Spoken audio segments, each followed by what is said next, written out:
에베소서 2장 1절에서 오늘은 마지막 22절까지 이렇게 교독하기 원합니다. 에베소서 2장 1절에서 22절까지 제가 한 절, 여러분이 한 절 교독하겠습니다. 너희의 허물과 죄로 죽었던 너희를 살리셨도다. 그때 너희가 그 가운데 행하여 이 세상 풍속을 쫓고 공중의 권세 잡은 자를 따랐으니 곧 지금 불순종의 아들들 가운데서 역사하는 영이라. 전에는 우리도 다 그 가운데서 우리 육체의 욕심을 따라 지내며 육체와 마음에 원하는 것을 하여 다른 이들과 같이 본질상 진노의 자녀이었더니 긍휼에 풍성하신 하나님이 우리를 사랑하신 그 큰 사랑을 인하여 허물로 죽은 우리를 그리스도와 함께 살리셨고 너희가 은혜로 구원을 얻은 것이라.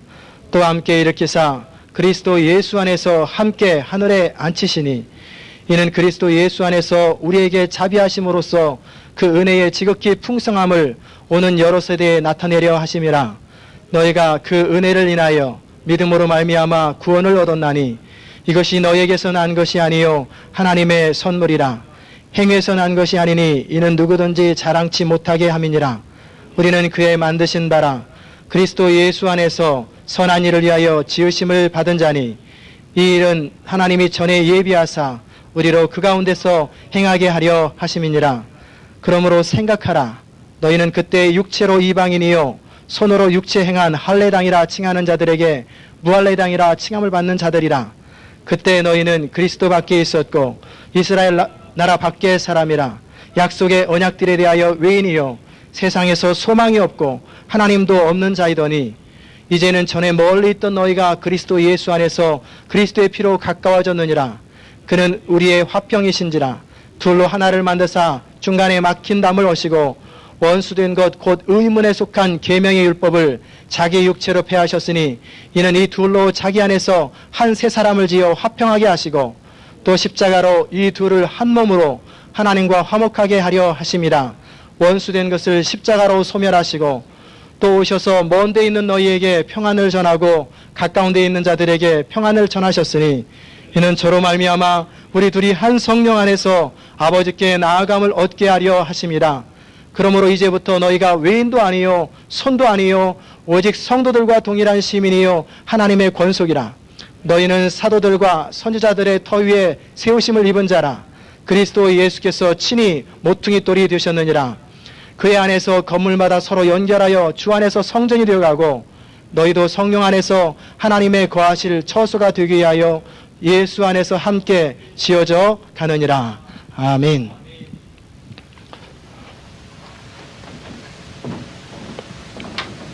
오늘은 에베소서 12번째 시간입니다.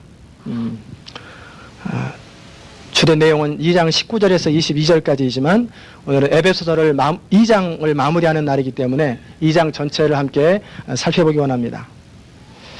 에베소서 2장을 통해서 사도 바울은 성도들이 하나님과 영적인 화해가 이루어졌다고 하는 사실에 대해서 말씀하고 있어요. 유대인의 관점에서 보면 우리 에베소 교인이나 우리나 모두 다 이방인이고 그리고 우리에게 베푸신 것이 무엇인지 그것에 대해서 사도 바울은 기록하고 있습니다. 여러분에게 우리에게 베풀어진 하나님의 축복이 무엇이라고 생각하십니까? 우리 2장에서 1장에서 계속해서 다루었는데 우리는 2장 1절 가운데 허물과 죄로 죽었던 우리를 살리셨다라고 기록하고 있어요. 우리는 예수님을 알기 전에 허물과 죄로 죽었던 사람들이에요. 아담 이후로 인간에게 블레 씌워진 그 원죄로 말미암아 모든 인간은 어쩔 수 없이 죄 속에 살고 죄 속에 태어나서 죄 속에 살다가 죄 가운데 죽고 하나님과 영적으로 단절되었고 사망이죠. 교통함이 없어요. 하나님을 섬기지도 못하고 하나님과 상관없는 사람들이었어요. 하나님이 없는 사람들은 죄 가운데 살면서 이 세상 풍속을 따르고 육신의 정욕과 안목의 정욕과 이생의 자랑을 따라 살아가는 존재입니다. 모두가 마귀의 종노릇하고 마귀의 조종을 받아서 철저하게 자기 중심, 자기 욕심을 따라 산다고 이 장은 기록하고 있어요. 예수님을 알기 전에 여러분이나 저나 똑같이 육체의 욕심을 따라 마음이 내 하고 싶은 대로 살았어요. 행복이 뭔가? 하나님이 우리를 창조하신 목적도 모른 채 그저 내 마음대로 살아가는 것이 행복이라고 생각했어요. 내 소원이 이루어지고 내 꿈이 이루어지는 것을 행복으로 알고 그렇게 된 사람을 성공이라고 여겼던 사람이 바로 허물과 죄로 죽었을 때 우리의 모습이었어요. 이것을 위해서 권력을 잡으려고 몸부림치고 돈을 벌려고 애쓰고, 왜? 돈과 권력이 주는 힘이 있기 때문에 그것을 통해서 내 마음대로 뭐든지 할 수 있다라고, 사람들을 조종할 수 있다고 그렇게 생각하는 거예요. 이게 바로 타락한 인간의 특성이에요. 죄인지도 몰라요. 뭐 다 그렇게 살잖아. 그게 좋은 거잖아. 그래서 우리는 하나님의 말씀을 거역하면서 우리를 창조하신 하나님의 목적까지도 모르고 본질상 진노의 자녀였다라고 에베소 2장에서 우리에게 말씀해주고 있습니다. 그런데 하나님은 그런 우리, 죄에 빠져 살면서도 죄인지도 모르고 감각 없이 살아가고 있던 우리에게 마지막 때에 예수 그리스도를 보내셨어요. 허물과 죄로 죽었던 우리, 소망이 없던 우리를 위해서 하나님의 아들 예수 그리스도가 죽어주신 거예요. 그 은혜로 인하여 우리가 구원을 얻은 것입니다. 더 이상 우리는 진노 가운데 있지 않아요.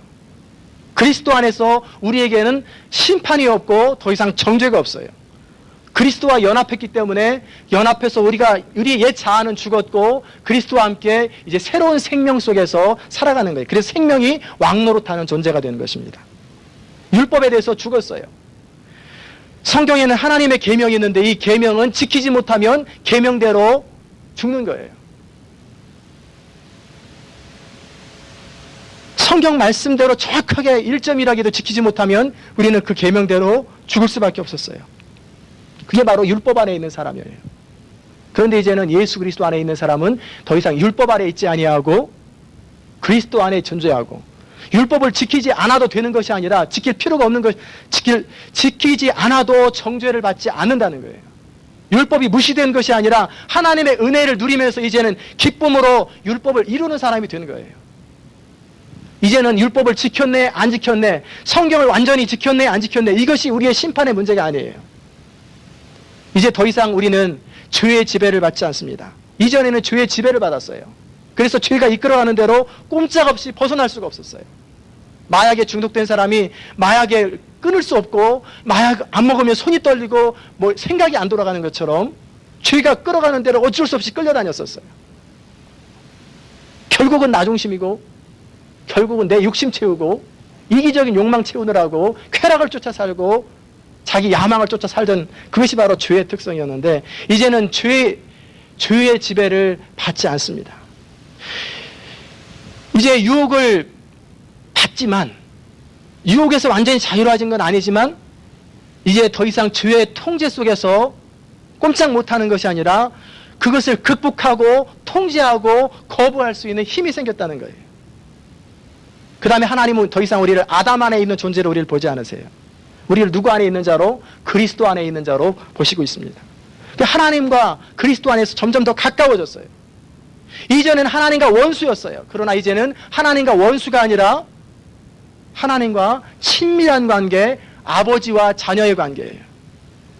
더 이상 하나님은 공포의 대상, 무서움의 대상, 딱지를 띠는 그 교통순경처럼 어디서 숨어서 내 잘못한 거 쳐다보나, 그런 무서움의 대상이 아니라 이제 사랑의 대상이요, 힘들고 어렵고 위로받고 답답할 때 격려받을 수 있는 위로의 대상, 친밀함의 대상으로 바뀌었습니다. 이제 하나님을 섬기면 섬길수록 그분이 얼마나 우리에게 대해서 은혜로우시고 긍휼에 풍성하신지를 경험하게 되는 거예요. 아담이 범죄한 이로 인간은 끊임없이 하나님으로부터 벗어나려고 하고 도망가려고 했었고 피하려고 했어요.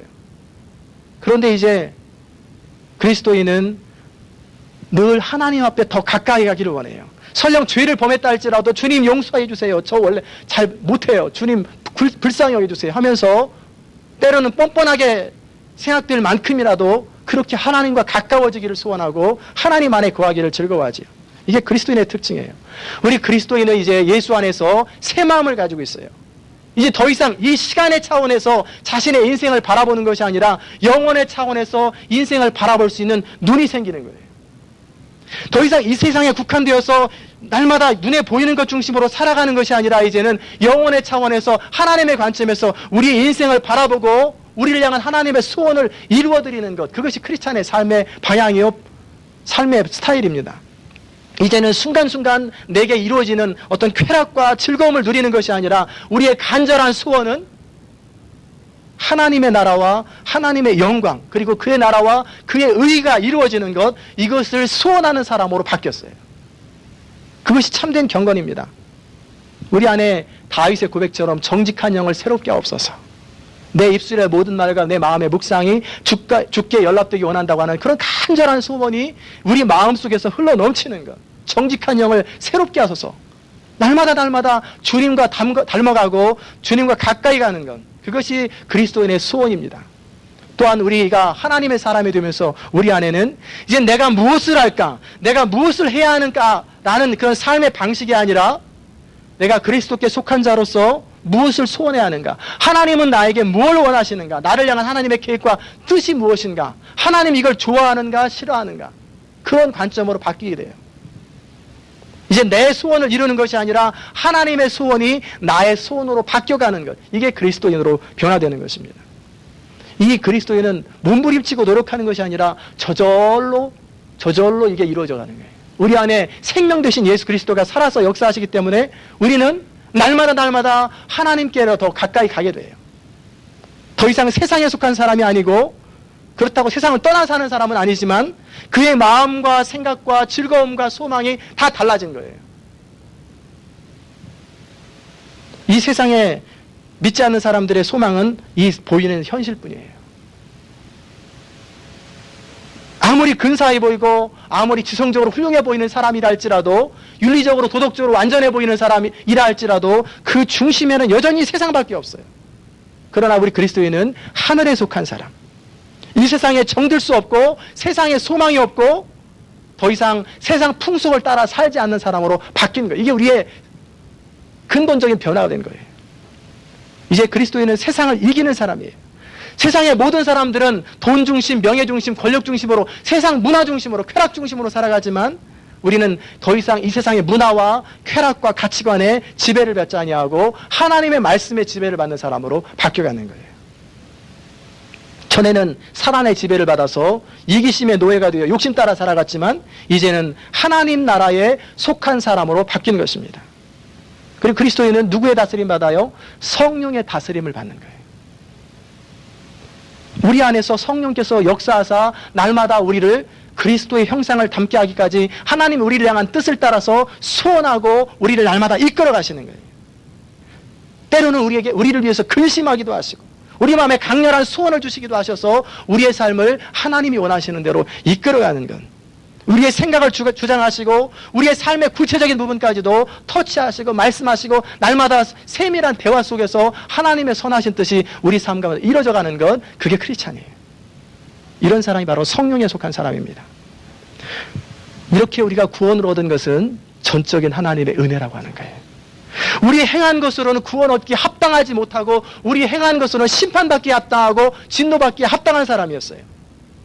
그런데 우리 행한 바 의로운 행위로 말미암지 아니하고 중생의 씻음과 성령의 새롭게 하심을 따라서 우리가 하나님의 자녀가 되었고, 그리고 이 은총을 받은 거예요. 그러므로 그리스도인은 그 누구도 자랑할 존재가 못 돼요. 선물을 받은 사람은 내가 선물을 받을 자격이 있어 선물 받았다 그러면 선물이 아니라 대가예요. 일한 것이 없이 주어지는 것, 다윗이 고백한 대로 일한 것이 없이 주어지는 자에게 베풀어지는 것, 그것이 선물이에요. 이 은총이 얼마나 큰가. 선물 준 사람을 자랑하고 그 선물을 자랑해야 되는 거예요. 사도 바울이라고 하는 사람은 다메섹 도상에서 예수님만 외에 그의 인생이 달라졌지요. 그의 삶의 방향이 달라졌고 그의 정체성이 달라졌어요.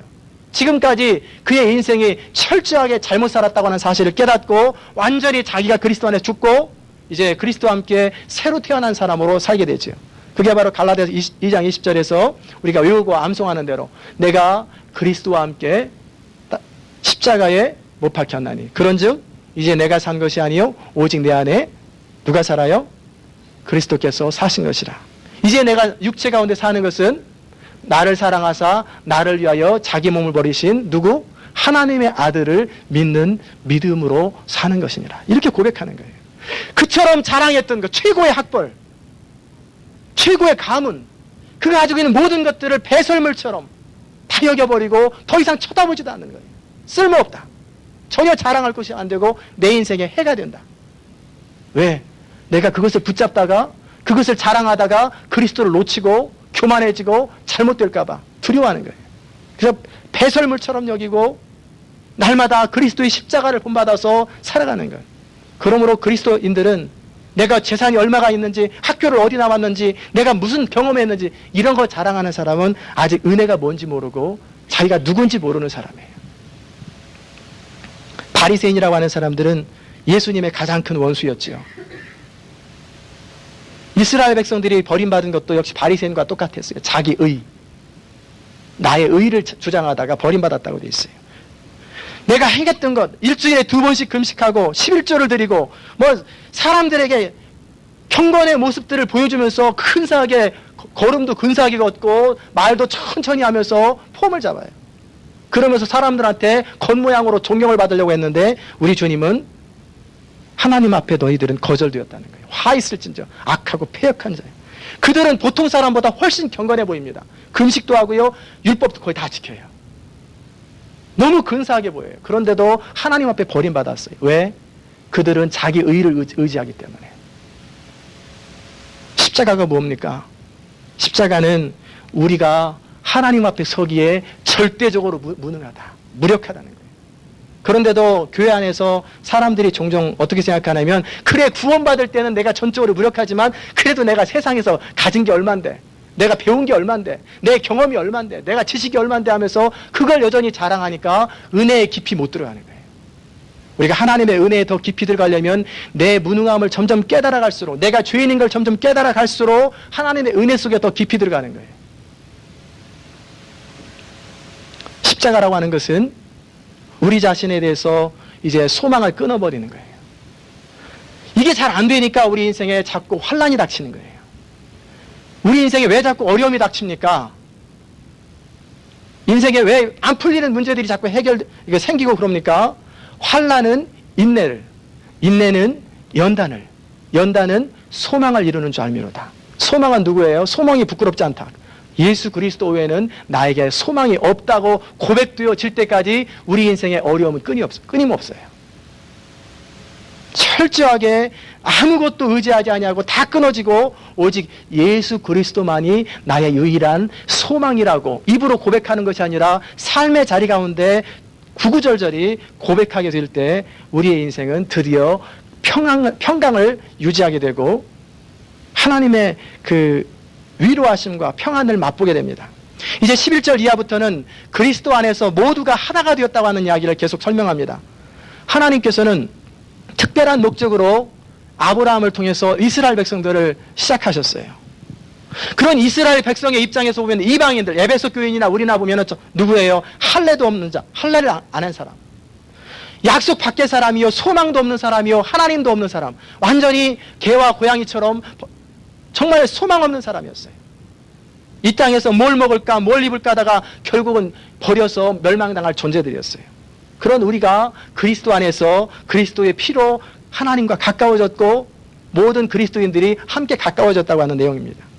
더 이상 유대인과 이방인의 구별이 없어요. 오직 믿는 자와 믿지 않는 자의 구별만 있어요. 우리 주님은 모세 율법을 하나님께서 모세를 통해 주신 율법을 완성하셨어요. 다 이루셨어요. 흠이 없이 사셨어요. 그럼에도 불구하고 우리 주님은 십자가에 달려 죽으셨지요. 바로 우리의 죄를 대신해서 죽으신 거예요.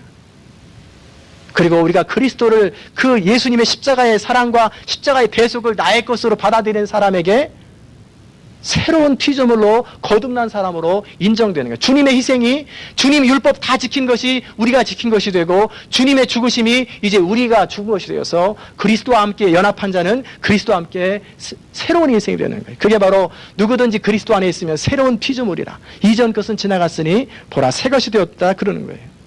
이제 우리의 과거와 현재와 미래의 죄가 다 용서함을 받았어요. 이제 더 이상 진노의 자녀가 아니고 원수가 아니라 하나님과 화평의 관계를 이루고 있다고 지금 말씀하고 있는 것이 11절 이하의 말씀이에요. 그리고 이제 진노의 대상, 하나님의 원수였던 사람들이 하나님의 자녀가 되어서 하나님을 아버지라고 부르는, 아버지라고 부를 수 있는 사람들이 되었고, 이제 그리스도 안에서 모든 사람들은 한 가족이요 한 권속이 되었다고 이렇게 고백하고 있는 거예요. 18절 19절 이하에서. 이제 외인도 아니요 손님도 아니요 성도들과 동일한 시민이요 하나님의 권속이다. 이렇게 성경 우리에게 말씀해 주고 있어요. 우리가 아브라함을 살펴봤고 이삭을 살펴봤고 야곱을 살펴봤어요. 지금 요셉까지 지금 보고 있지요. 주일마다. 그 아브라함을 통해서 흘러내려오는 그 가문에 속한 축복이 얼마나 엄청납니까? 그것을 위해서 요셉을 총리를 세우시고 그 가문을 보호해 주시려고 하나님께서. 그 축복된 가문의 대열에 우리가 포함되는 거예요. 그 믿음의 가문에 우리가 속하는 거예요. 아브라함의 후손, 야곱의 후손들은, 이스라엘 백성들은 버림받았다 할지라도 이제 영적인 이스라엘은 우리가 아브라함의 후손, 믿음의 자손으로 우리가 인정을 받는 거예요. 얼마나 놀라운 특권인지 몰라요. 하나님의 내가 모든 세계 가운데 너희만 알았다고 이스라엘 백성한테 그랬는데 바로 너희만 알았다라고 하는 그 너희 속에 우리가 그리스도 안에서 포함되었다는 거예요. 이제 믿음을 이어가는, 아브라함의 믿음을 이어가는 믿음의 가문이 우리 그리스도인이 된 거예요. 그리고 사도 바울은 우리가 사도들과 선지자의 터 위에 세우심을 입은 사람이라고 그렇게 기록하고 있어요. 아브라함을 통한 하나님의 약속은 내 씨를 통하여 천하 만민이 복을 얻을 것이라고 하나님이 약속하셨어요. 그 씨가 누굽니까? 예수 그리스도예요. 예수 그리스도를 통하여 천하 만민이 복을 얻게 될 거예요. 그 아브라함에게 속한 그 복을 우리가 받아 누리게 되는 거예요. 축복의 후손이 되는 거예요. 우리는 당당하게 하나님의 축복과 하나님의 약속을 상속할 권리가 있어요. 이전엔 진노의 자녀요, 버림받은 자녀요, 소망 없는 사람들이 이제 하나님의 자녀가 되어서 하나님의 약속에 참여할 수 있는 특권을 가진 거예요. 그런데 모르죠. 뭘 내가 받았나? 도대체 교회 나오는 거에 내가 받은 게 뭐가 있나? 잘 몰라요. 더 이상 기웃기웃거리면서 어디 밥 얻어먹을 데 없나, 뭐 이렇게 기웃기웃거리는 그런 존재가 아니라, 콩고물 얻어먹는 존재가 아니라 이 하늘에 속한 모든 풍성한 것을 받아 누리게 되는 존재가 되는 거예요. 우리가 구원을 얻고 예수를 믿는 순간 우리는 약속의 성령으로 인치심을 받아서 하나님의 자녀가 되었고, 하나님의 자녀가 된 우리들에게는 하늘에 속한 모든 신령한 복을 소유한 존재예요. 누리게 되는 존재예요. 하나님의 은혜와 평강을 소유한 존재가 되었다고 성경 에베소 1장에서 기록하고 있어요. 하나님은 여러분 한 사람 한 사람을, 제가 이름도 모르시는 분이 계시는데, 창세전에 예정하셨고, 그리고 때가 찬 경륜에 따라 부르셨어요. 그리고 그리스도 안에서 하나님의 기업을 삼으셨어요.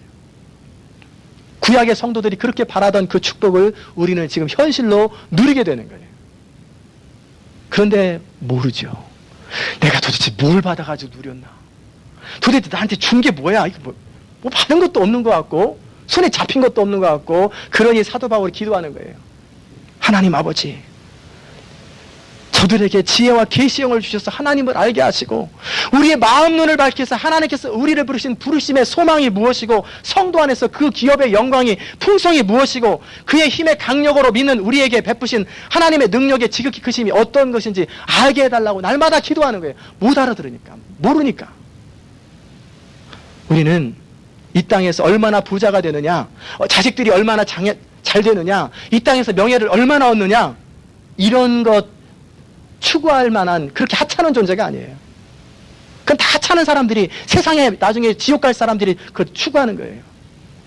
우리는 택한 족속이요, 왕 같은 제사장이요, 영광스러운 하나님의 자녀예요. 그런데 여러분 가운데 여전히 안 믿는 사람이 하는 것처럼, 그래 예수 믿어가지고 밥이 나오냐 떡이 나오냐 이렇게 말씀하실 분 계세요. 그러면 기도하십시오. 내 마음의 눈을 열어주십시오. 지혜와 계시의 정신을 주셔서 나를 부르신 그 부르심의 소망이 뭐고, 내게 주신 그 하늘에 속한 신령한 복이 무엇인지를 알게 해달라고 기도하셔야 돼요. 날마다. 우리는 뭔가 좀 하나님께 잘 보여가지고 뭐 얻어내고, 전능하신 하나님, 모든 것에 부족함이 없으신 하나님 아버지에게 잘 보여가지고 뭐 얻어내는 존재가 아니에요. 이미 그리스도 안에서 다 주셨어요. 우리는 전능하시고 부족함이 없으신 그 하나님이 우리 아버지가 되었으므로 언제든지 당당하게 하나님의 능력과 축복을 경험하고 누리게 되는 거예요. 무엇으로 누립니까? 믿음으로 누리는 거예요. 제 친구가 제가 유학 가려고 그럴 때 한국에서 미국으로 올 때 부러워해요. 동기 목사님들이. 야, 좋겠다. 유학도 가고. 제가 그랬죠. 너도 가. 돈이 없어서 못 가. 야, 참 안타깝네. 미안하다. 나 먼저 가서. 내가 아버지를 잘 둬서 그렇게 된 거 어떡하냐. 좋겠다. 너는 아버지 잘 둬서. 그래, 우리 아버지 하나님은 항상 내 필요한 걸 다 채워주시지. 그랬더니 그 친구가 뭐라고 그러냐면, 에이, 난 또 뭐라고. 제가 그 친구한테 정면으로 얘기했어요. 너는 난 또 뭐라고 이렇게 말을 못하지만 나는 그 하나님이 내 인생을 책임진다고 믿는다. 그러므로 나는 간다. 통장에 단 200~300불도 없었어요. 200~300만 원도 없는데 출발한 거예요. 하늘에 속한 신령한 복은 믿음이 있는 사람에 한해서 누리는 거예요. 우리 주님 뭐라고 말씀하셨어요? 너희가 내 이름으로 무엇이든지 구하라. 그리하면 주시리라 말씀하셨어요. 그런데 구하고 의심하고 구하고 안 될 것 같고 너희가 기도하고 나서 의심하면 아무것도 얻을 줄 생각하지 말라. 바람에 나는 겨와 같도다 말씀하셨어요. 우리 인생에서 모든 것들은 그렇다고 해서 뭐 이렇게 이 세상에서 뭐 이렇게 누리고 이런 것 그것이 소망이 아니에요. 그것은 단지 필요하니까 채워주시는 거고 우리는 그런 거 바라보고 존재하는 게 아니에요. 하나님의 전능하신 하나님의 자녀로서 하나님의 능력을 이 땅 가운데 경험하면서 살아가는 존재들입니다. 한 나라의 왕자가 날마다 먹고 사는 거 걱정하고 산다면 사람들이 뭐라고 그러겠어요? 근사한 왕복을 입고 왕관을 쓰고 오늘 점심은 뭐 먹지? 메뉴 수없이 많은 메뉴 가운데 고르기 복잡해서 그런 고민하는 게 아니라 점심 못 먹을까 봐, 저녁 못 먹을까 봐 이런 고민을 하고 있다면 신하들과 왕이 뭐라고 그러겠어요? 진짜 불쌍하다. 그러지 않겠어요? 자기 신분을 얼마나 모르는 사람이에요. 한 나라의 왕자는 장차 왕이 되어서 이 나라를 이끌어갈 수 있도록 자기 자신을 준비하는 것이 왕자의 할 일이에요. 날마다 점심 뭐 먹을까, 저녁 뭐 먹을까, 줄까 안 줄까, 굶으면 어떡하지? 이런 거 걱정하며 사는 사람은 왕자가 아니고 공주가 아니에요. 마찬가지로 우리가 하나님의 자녀가 되어서 이 땅에 속한 것을 생각하면서 날마다 살아간다면 초라한 왕자님, 초라한 공주님이에요. 우리는 하나님의 왕자요, 하나님의 공주입니다. 그러므로 우리는 더 나은 것을 사모하고 더 영광스러운 것을 사모하는 거예요. 우리는 더 이상 마귀 편도 아니고 이 세상에 속한 사람도 아니고 하나님께 속한 사람이요, 하나님 편이에요. 우리는 하나님 사이드. 전쟁을 하는데 이 편도 속했다가 저 편도 속했다가 이 편도 속했다가 저 편도 속했다. 이 사람 뭐예요? 제정신이 없는 사람이에요. 근데 우리는 그러고 있단 말이에요.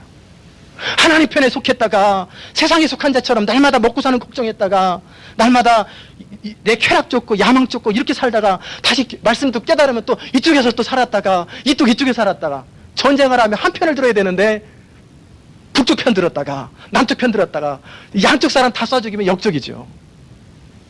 하나님 앞에 우리가 역적 노릇하는 거예요. 그때 상황에 따라 적이 바뀌고 편이 바뀐다면 얼마나 어리석습니까? 우리가 이전에는 마귀에게 속해서 마귀 편을 들었어요. 그러나 이제 그리스도 안에서 하나님의 자녀가 된 순간 죄에서 벗어났고 하나님의 편이 되었고 이제는 하나님과 같은 편이 되어서 하나님과 같은 마음을 갖고 같은 생각을 갖고 같은 꿈을 갖는 것, 그게 같은 편이에요. 그렇지요? 그것은 부담이나 의무가 아니라 영광이요, 특권이에요. 오직 하나님 나라와 영광을 위해 살아라 그러면 빨간 글씨를 공산당들인가 이렇게 빨간 글씨를 써놨냐? 야, 저거 부담스럽네. 이런 사람들은 뭔가 심히 오해하였도다. 그런 거예요. 조선시대 미국 선교사들이 한국에 왔어요. 한국에서 테니스를 막 치는데 양반들이 그걸 보면서 구경하자 함께 와서 치자고 그랬더니 양반들이 뭐라 그런지 아세요? 그렇게 힘든 것을 하인들 시키지. 왜 당신들이 굳이 힘들게 테니스를 칩니까? 하인들 시키면 되지.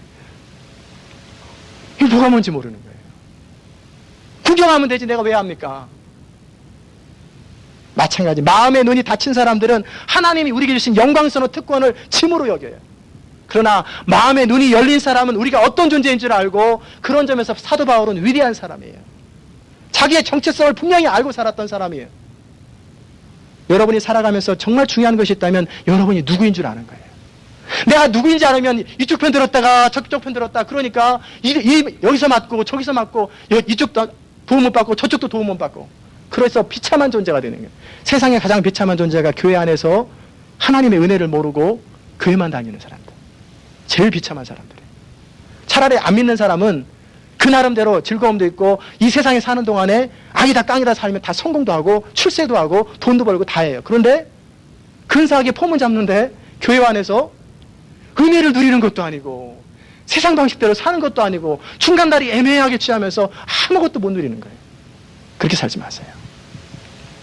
사도 바울은 내가 누구인지, 내가 왜 일을 하는지, 내가 왜 살아가는지 분명하게 알았던 사람이에요.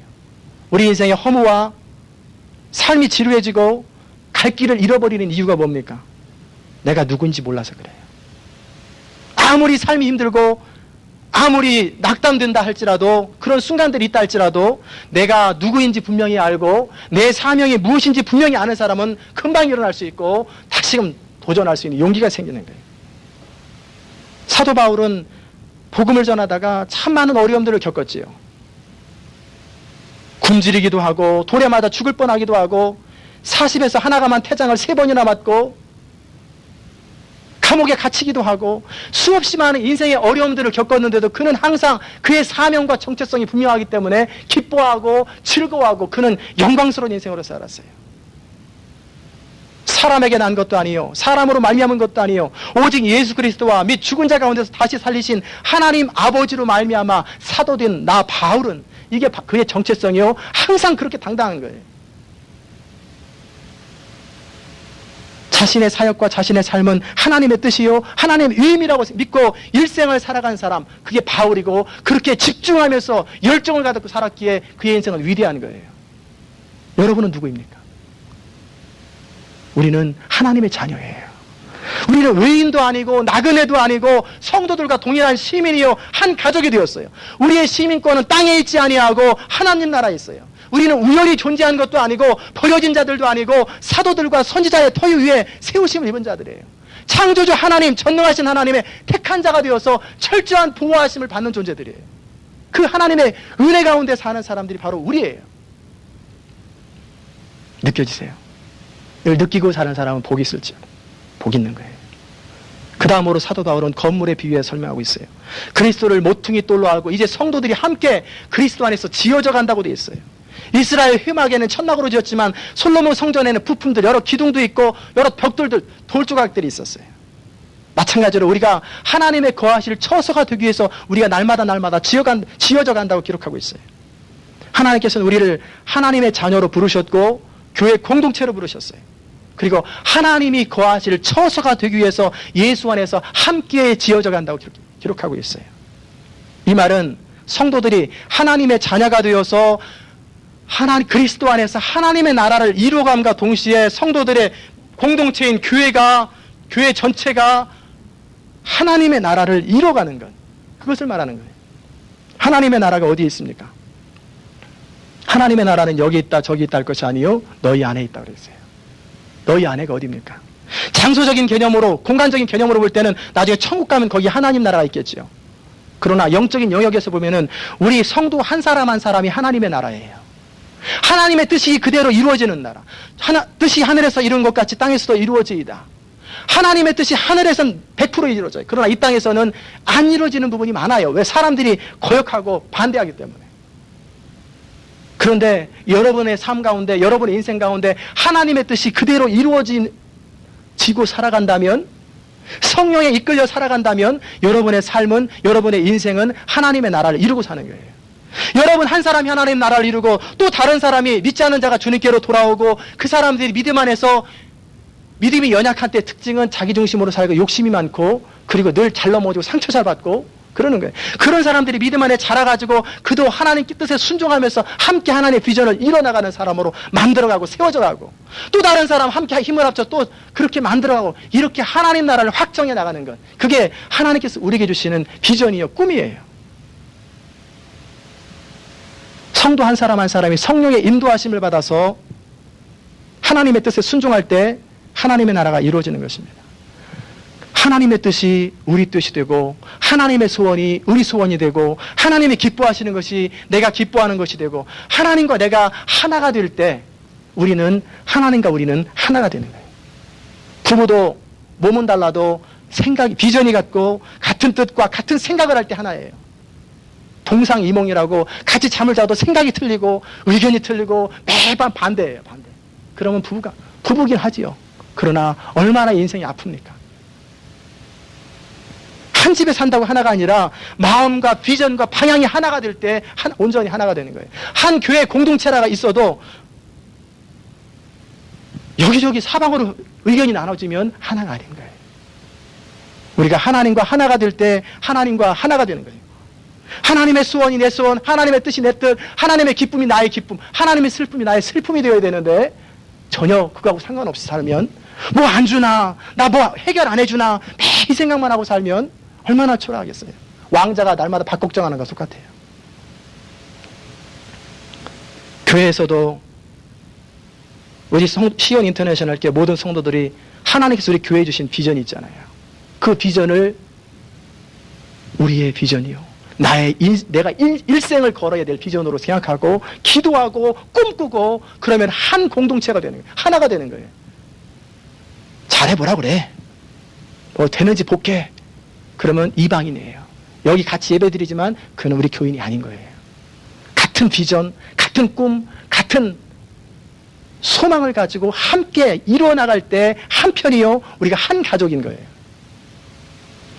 우리가 사업을 예로 들면 주인은 늘 사업이 걱정하고 어떻게 하면 사업이 번창할까 늘 이런 마음으로 최선을 다하는데 종업원은 언제나 시간이 지나가나 언제 봉급 타나 언제 적당히 땜빵 하나 맨날 이런 생각만 하고 있어요. 그러면 주인이 어떻게 생각하겠어요?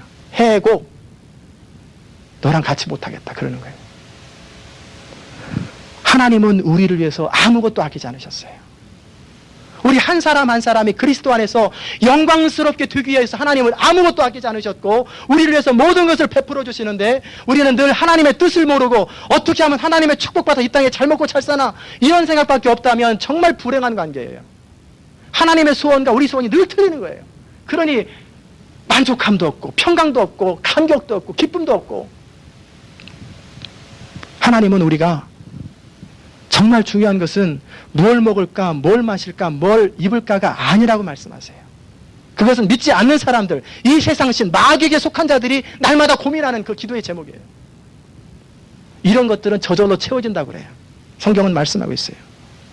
안 채워지던데요. 그러면 여러분 마음을 한번 살펴보세요. 정말 전심으로 그의 나라와 그의 일을 구하는가?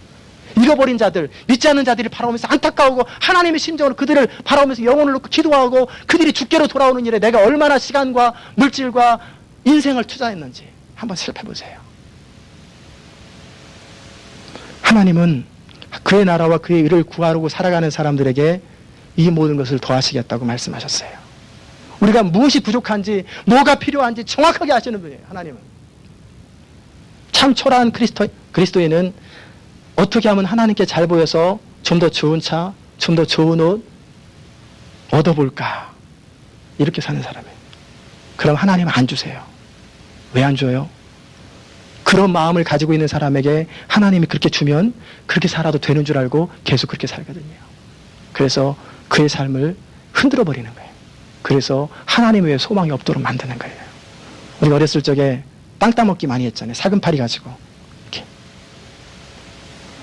한 편이라도 더 벌려가지고 더 땅을 차지하고 이렇게 해가지고 발로 막 재고 그렇게 하다가 저녁 때 돼서 얘야 이제 늦었다 전체 들어와라 그러면 발로 싹 지워버리고 너 다 가져라 하고 그냥 들어와버리잖아요. 낮에 그렇게 그것이 내 것처럼 보이지만 저녁 때 되면 아무것도 없는 거예요. 마찬가지로 우리 주님이 어느 날 우리를 부르셔요. 그러면 땅 따먹기 하는 것처럼 그렇게 몸부림치고 한 뼘이라 더 해보려고 했던 것이 다 쓰레기처럼 너 가져라 하고 아무것도 가져갈 게 없어요. 이 땅에서 우리가 해야 할 일은 뭡니까? 이 땅이 소망이 아니에요. 하나님의 나라를 확장하며 살아가는 거예요. 하나님의 간절한 소원은 한 사람이라도 더 마귀의 종노릇하고 영원히 멸망당하는 그 사망의 구렁텅이에서 주님께로 돌아오는 것, 하나님의 자녀가 되어서 영광스럽게 살아가는 것이 하나님의 소원이에요. 여러분을 통해서 주님께로 돌아온 사람이 몇 명이나 있으세요? 한 30년, 40년, 50년 살면서 여러분을 통해서 내가 잃어버린 자를 위해서 얼마나 눈물을 흘렸고 얼마나 내가 물질을 투자했습니까? 어느 정도 여러분의 시간을 투자했어요?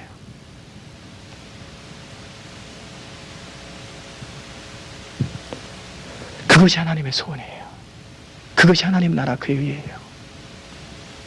그렇게 살아갈 때 우리는 하나님의 일하고 하나님 우리 필요한 거 저절로 다 채워주시고 그렇게 하는 거예요.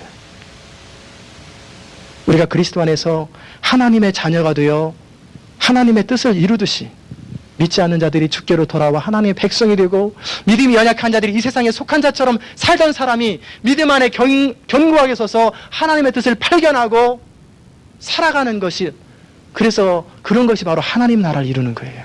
그래서 우리 교회에서는 이런 사람들을 만들려고 양육을 합니다. 제자훈련하죠. 1:1 양육을 통해서 신앙을 체계적으로 점검합니다. 너무 많은 사람들이 제가 양육을 하면서 느끼는 것은 관습에, 전통에 사로잡혀서 기도를 왜 하는지도, 제가 목사님들도 해보고 장로님도 다 해보죠. 수없이 많이 해봤어요. 기도할 줄 몰라요. 정말 하나님과 대화하면서 친밀한 교제 가운데 못 들어가요. 성경 읽어도 글자만 읽어요. 정말 신앙생활이 뭔지 모르고 그 하도 많이 들은 대로 폼은 나는데 경건의 모양은 있는데 경건의 능력이 없어요. 그런 사람이 너무너무 많아요. 목적이 이끄는 삶을 통해서 우리가 왜 존재하고 어떻게 살아야 되는지 방향을 정립하고, 하나님을 경험하는 삶을 통해서 우리가 하나님의 뜻이 무엇인지를 알고 행하도록 하는 거예요. 우리를 향한 하나님의 뜻이 무엇인지 알고, 그리고 제자훈련을 통해서 이제 우리의 삶의 습관까지 바뀌어서 철저하게 그리스도의 군사로 영광스러운 하나님의 백성으로 살아가는 것이 무엇인지를 배우는 거예요. 그게 우리 교회에서 하는 거예요. 이건 여러분 괴롭히려고 하는 거 아니에요. 정말 그리스도인으로 가치 있고 영광스럽게 살아가는 것이 무엇인지를 가르쳐주는 거예요. 사도 바울은 표대를 향하여 날마다 다름질했어요. 경주하는 삶을 살았어요. 잠시 시간도 낭비하지 않냐고 목표가 분명하고 달려갈 길이 분명했어요. 그런데 우리는 향방 없는 데처럼 여기도 한번 찔러보고 여기도 한번 찔러보고, 전쟁 때 상대방 쳐다보지도 않고 공중에다가 총을 쏘았다고 하는 것처럼 아무 데나 쏴요. 그래 맞으면 맞고 틀리면 틀리고, 이렇게 쏘는 사람의 삶이 얼마나 많아요. 여전히 교회 다니면서 자기 자랑하는 사람, 돈 자랑하는 사람, 학벌 자랑하는 사람, 자기 능력 자랑하는 사람, 자기 경험 자랑하는 사람, 자기에게 속한 것을 자랑하는 사람은 주의 뜻이 무엇인지도 모르고 은혜가 뭔지도 모르고 아무것도 모르는 사람이에요. 그가 10년, 20년 아무리 신앙생활 오래 했어도 여전히 자기 것을 자랑하는 사람은 그리스도의 초보도 모르는 사람들. 또 예수를 믿으면서 날마다 걱정과 근심에 사로잡혀 사는 사람, 늘 이 땅에 소망을 두고 뭘 먹을까 뭘 입을까 날마다 현실 앞에 꼼짝 못하는 사람은 초라한 그리스도인이에요. 우리가 하나님의 자녀된 것을 영광스럽게 생각하고 남은 생애가 하나님의 나라와 영광을 위해서 온전히 헌신되면 하나님은 우리의 삶을 당연하게 책임지세요. 당연하게 책임지세요. 참새 한 마리도 하나님 허락 없이는 떨어지는 법이 없다고 말씀하셨어요. 우리가 뭐가 필요한지, 뭐가 있어야 될지 정확하게 다 하시고 우리 소원보다 더 좋은 것을 채우시고, 우리가 잠깐 마음으로 생각한 것보다도 더 좋은 것 주시는 분이 하나님이세요. 얼마나 좋으신 분이신데 우리가 이 땅에 살아가면서 너무너무 좋은 걸 주세요. 하나님은. 왜? 수고했다. 그리고 격려하시는 거예요. 그러나 그런 하나님이 주신 그런 것에 연연하지는 않아요. 우리의 관심은 하나님 나라와 영광을 위해서. 성도 여러분, 이것을 위해서 우리 주님이 십자가를 지신 거예요. 우리가 하나님의 자녀가 된 것은 어느 날 갑자기 된 게 아니에요. 값없이 된 것이 아니라 하나님의 아들 예수 그리스도가 희생되어서 대가를 치르고 우리가 하나님의 자녀가 된 거예요. 이 엄청난 희생을 입어서 하나님의 자녀가 된 우리가 교회 안에 들어와서 하나님의 자녀가 되어서 믿지 않는 세상 사람과 다를 것이 없이 똑같이 살아간다면 하나님의 희생이 얼마나 헛되겠어요. 비참한 거예요. 하나님이 너무너무 초라한 거예요. 그렇게 살아서는 안 됩니다. 영광스럽게 살아야 돼요. 그래서 사도 바울 같은 사람은 결혼도 포기해버리잖아요. 결혼도 안 하고 내가 남편을 기쁘게 할까 아내를 기쁘게 할까 이런 데 관심 안 두고 나는 하나님을 기쁘시게 해서 자기의 짧은 60년, 70년을 완전히 달리겠다고. 그 사도 바울은 그 정도까지 헌신하는 거예요.